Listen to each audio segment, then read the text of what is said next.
प्रिय विद्यार्थियों, सुप्रभात। हम आदिकाल की प्रमुख रचनाओं व उनके कवियों के बारे में अध्ययन कर रहे थे। आज हम पढ़ेंगे मैथिली भाषा के कवि विद्यापति के बारे में। विद्यापति को हिंदी का पहला कवि डॉक्टर बच्चन सिंह जी ने स्वीकार किया है, लेकिन सर्वमान्य रूप से हिंदी के पहले कवि सिद्ध कवि सरहप्पा को माना गया है। विद्यापति, जो कि मैथिल कोकिल विद्यापति के नाम से जाने जाते हैं, उनके बारे में आज हम बात करते हैं। देखिए, विद्यापति की जन्म मृत्यु जो है विवादास्पद है, लेकिन फिर भी 1350 से 1460 ईस्वी का समय विद्यापति का माना गया है। विद्यापति का जन्म बिहार के मिथिला प्रदेश में मधुबनी जिले में दरभंगा के निकट विस्पी नामक गांव में हुआ। शुक्ल ने इनको आदिकाल में शामिल किया, जबकि नगेंद्र ने इनको भक्ति काल में, और दोनों के भिन्न भिन्न कारण हैं। शुक्ल जी ने इनकी रचना कीर्ति लता, जिसमें वीर रस का वर्णन है, उसके आधार पर इनको वीर गाथा काल में शामिल किया। इन्हें आदिकालीन कवि कहा, लेकिन इनकी समय सीमा जो है 1350 से 1460 ईस्वी, ये आदिकाल के बाद की है।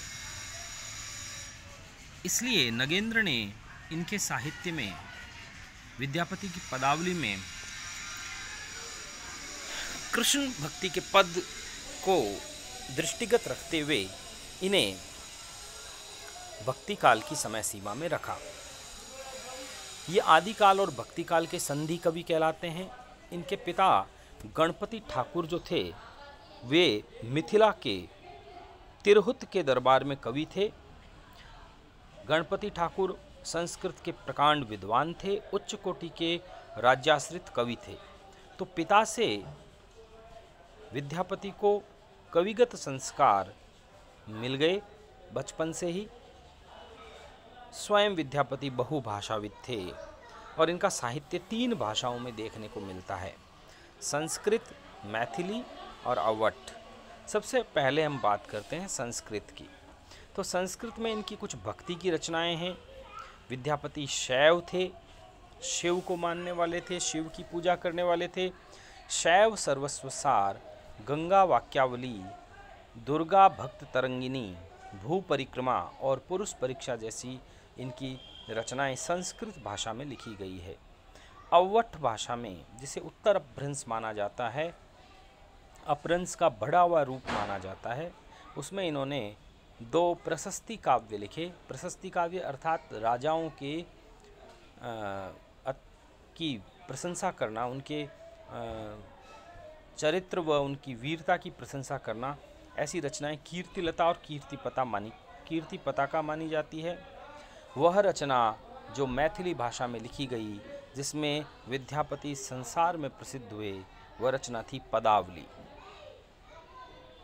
नगेंद्र कहते हैं विद्यापति शैव भक्त थे, लेकिन जयदेव, जो कि उड़ीसा के थे, जिन्होंने गीत गोविंद रचना लिखी संस्कृत में, व चंडीदास, जो कि बंगाल के प्रसिद्ध कवि हैं, की परंपरा में इन्होंने राधा और कृष्ण के सरस काव्य की रचना की। इसलिए इन्हें कृष्ण भक्तों की पंक्ति में स्थान दिया जाता है। नगेंद्र इन्हें भक्त कवि मानते थे कि विद्यापति भक्त कवि हैं, और इन्होंने जयदेव व चंडीदास की परंपरा में रचना की, और इनके काव्य में राधा और कृष्ण का सरस काव्य है। तो नगेंद्र ने इनको भक्त कवि कहा। विद्यापति सर्वमान्य रूप से श्रृंगारी कवि हैं, क्योंकि अंततः विद्वानों ने, हिंदी के आलोचकों और इतिहासकारों ने इन्हें श्रृंगारी कवि के पद पर प्रतिष्ठित किया। संपूर्ण हिंदी साहित्य में कृष्ण काव्य का प्रवर्तन विद्यापति से माना जाता है, जबकि कृष्ण भक्ति का प्रवर्तन वल्लभाचार्य जी से माना जाता है। सबसे पहले हम इनकी बात करते हैं कीर्तिलता रचना की। कीर्तिलता रचना 1403 ईस्वी में हुई। इसमें मिथिला प्रदेश में तिरहुत के राजा कीर्ति सिंह की वीरता का वर्णन है। कीर्ति सिंह के दरबारी कवि थे विद्यापति, उनके भाई शिव सिंह थे, उनके भी दरबार में ये रहे। कीर्ति लता में शिव सिंह की प्रशंसा है और कीर्ति पताका में मैं माफ़ी चाहूँगा, कीर्ति लता में कीर्ति सिंह की प्रशंसा है व शिव सिंह की प्रशंसा कीर्ति पताका में की गई है। कीर्ति सिंह की वीरता उदारता का चित्रण कीर्ति लता में किया गया। ये एक चंपू काव्य है। इसमें जौनपुर नगर का सुंदर वर्णन है। ये 4 पल्लव की रचना है, 4 भागों में बंटी है। इसे भृंग भृंगी संवाद भी कहा जाता है। विद्यापति ने अपनी इस रचना को कहानी कहा और इसमें वो लिखते हैं, पुरुष कहानी हों कहूँ जहे पथावे पुन्नो। कीर्ति लता रचना को विद्यापति ने स्वयं कहानी की संज्ञा दी। विद्यापति ने अवट शब्द का प्रयोग इसी रचना में किया। उन्होंने कीर्तिलता में लिखा, सकय भाषा बहु न भावही, पाकौ न रस को मम पावई, देसिल वैना सब जन मीठा, तय तैसन जंप हो अवट्ठा। विद्यापति कहते हैं कि संस्कृत भाषा बहुत लोगों को अच्छी नहीं लगती। प्राकृत भाषा से रचना के रस का मर्म का पता नहीं चलता। देसिल वैना शब्द का प्रयोग भी उन्होंने अवट के लिए किया कि देसी भाषा जो है वो सब लोगों को मिठी लगती है। तय तैसन जंप हो अवट्ठा, इसीलिए मैं अवट में रचना कर रहा हूँ। कीर्ति पताका में उन्होंने 1403 ईस्वी में अपने एक अन्य राजा शिव सिंह की वीरता और उदारता का वर्णन किया है।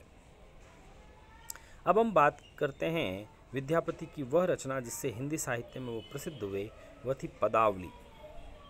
पदावली की रचना का समय भी 1403 ईस्वी माना गया है। इसकी भाषा मैथिली थी, मैथिली भाषा में लिखी गई। विद्यापति ने कृष्ण काव्य का प्रवर्तन इसी रचना से किया। यह रचना जयदेव के गीत गोविंद के अनुकरण पर लिखी गई है और पूर्वी भारत में ये रचना उड़ीसा, बंगाल इत्यादि जगह पर यह रचना धर्म ग्रंथ बन गई थी, ऐसा मानना है हजारी प्रसाद द्विवेदी का। इस रचना के कारण ही विद्यापति को अभिनव जयदेव, मैथिल कोकिल, नव कवि शेखर या कविकुल शेखर की उपाधियां प्राप्त हुई।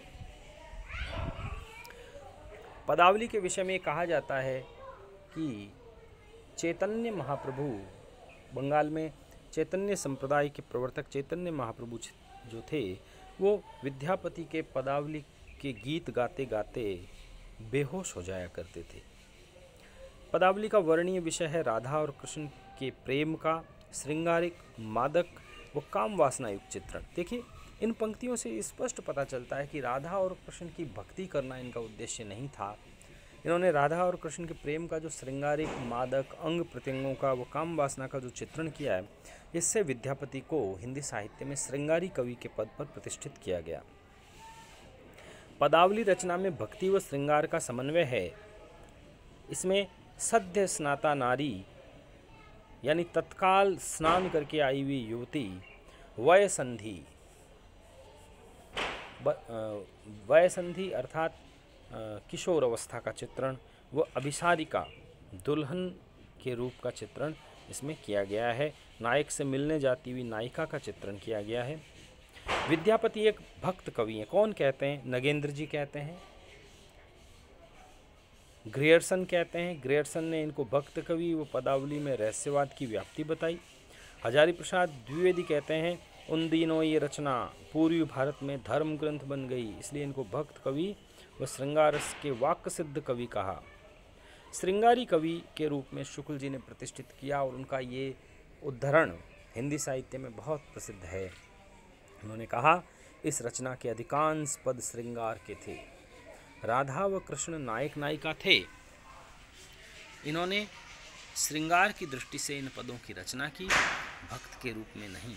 अतः इन्हें हमें कृष्ण भक्तों की परंपरा में नहीं समझना चाहिए। इसके अतिरिक्त शुक्ल जी कहते हैं, आध्यात्मिक रंग के चश्मे आजकल बहुत सस्ते हो गए हैं, जिन्हें चढ़ाकर कुछ लोग गीत गोविंद में आध्यात्मिक संकेत पाते हैं, उसी प्रकार इनके पदों में भी। नगेंद्र कहते हैं, इस रचना में रूप मिलन व अभिसार का चित्रण है। ये रचना पदावली को श्रृंगारिक रचना, ये कहकर वो पदावली को श्रृंगारिक रचना बताते हैं, लेकिन वो उन्हें कृष्ण भक्तों की परंपरा में भी मानते हैं। नगेंद्र शुक्ल, डॉक्टर रामकुमार वर्मा, रामवृक्ष बेनीपुरी, हरप्रसाद जी शास्त्री ने श्रृंगारी कवि कहते हैं। रामकुमार वर्मा तो यहाँ तक कहते हैं कि वह संधि में ईश्वर से संधि कहाँ, सद्य स्नाता में ईश्वर से नाता कहाँ, और अभिसार में भक्ति का सार कहाँ। सद्य स्नाता का चित्रण करते हुए इनका एक पद है, जो मैं मैथिली का पद है वो बताना चाहूँगा आपको, जिसमें एक तत्काल नहाकर आई गई युवती के सौंदर्य का चित्रण है। कामिनी करे स्नाना, हैरत ही हृदय हनय पंचबाना, चिकुर गरे जलधारा, जनिमुख शशि डर रोय अंधारा। यानी कामिनी यानी युवती जो है स्नान करके आई है, हैरत ही, और स्नान करके आई युवती जब देखती है तो हमारे हृदय को अपने 5 काम बाणों से घायल कर देती है। चिकुर गरे जलधारा, चिकुर का अर्थ है बाल, उनके जो बाल हैं उनसे जो पानी की धारा बह रही है उसे देखकर ऐसा लगता है जैसे उसके चांद जैसे मुख से डरकर अंधेरे रूपी जो बाल हैं वो रो रहे हों। बहुत ही खूबसूरत उत्प्रेक्षा यहाँ पर विद्यापति जी ने की है। वय संधि का चित्रण करते हुए कहते हैं शेषव जोबन दुह मिल गैल, यानी शिशु अवस्था व जवानी दोनों लगता है एक जगह आकर मिल गई है। दुहुदल बने दंद परी गैल, दोनों स्थितियों में द्वंद्व हो रहा है, मतलब पता नहीं चल रहा है कि नायिका बचपन में है या युवावस्था में। कब हूँ बांधे कच कब हूँ बिथारी, कभी वो अपने बालों को बांधती है तो ऐसा लगता है जैसे वो युवा हो गई है। कब हूँ विथारी, और कभी बिगड़ जाते हैं तो ऐसा लगता है वो बचपन में लौट आई है। कब हूँ ढांपे अंग कब हो उगारी, कभी वह युवा मानते हुए अपने अंगों को ढकती है और कभी अपने आप को बचपन में मानते हुए अपने अंगों को उघाड़ देती है। तो ये वय संधि का चित्रण है, इसे हम किशोर अवस्था का चित्रण भी कहते हैं। तो विद्यापति के विषय में मैंने आज आपको बताया। अब आप अपनी उत्तर पुस्तिका में विद्यापति का परिचय देते हुए इनका साहित्यिक परिचय लिखेंगे और मुझे व्हाट्सएप के माध्यम से अपनी उत्तर पुस्तिका भेजेंगे। शुक्रिया, धन्यवाद।